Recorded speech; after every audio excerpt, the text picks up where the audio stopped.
Good morning, everybody. I have not said much. I've been in deep grief. I've been in disbelief. I've been a lot of things. And today, from home, where I feel the safest, in my hometown of Seattle, Washington, I'm sitting by First AME Church in Seattle. And I felt compelled to pull over because of several reasons. One is, I think many of you know, and for those of you who have been deprived of history books, I will tell you that the AME Church, the African Methodist Episcopal Church, was in so many ways the birthplace of a movement for freedom for our people.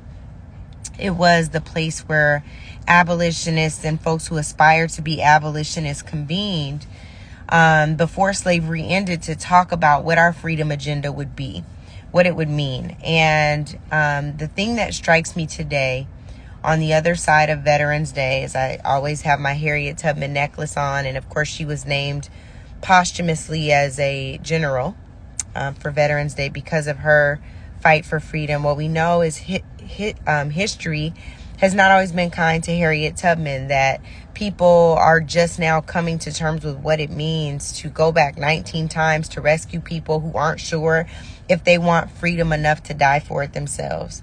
And what I would say to you is that freedom is always worth it, that freedom is not easy, that freedom is to be fought for, and most of all, that freedom is not free.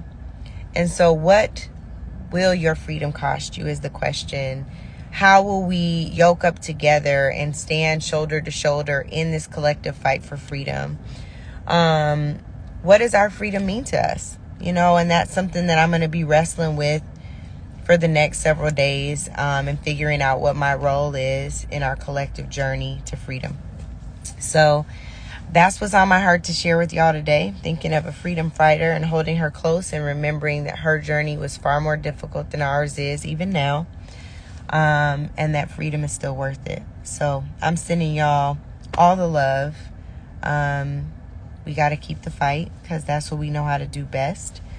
And I pray that your souls are well. And if they're not well, that you're closer to becoming well.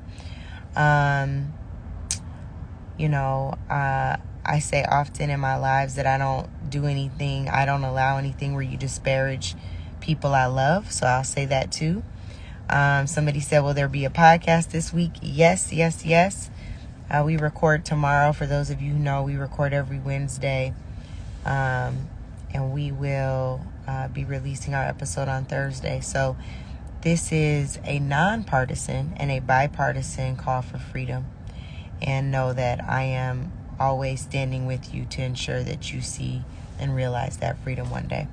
So sending you all so much love, and shout out to the church. And that reminds me to tell y'all to also keep the faith.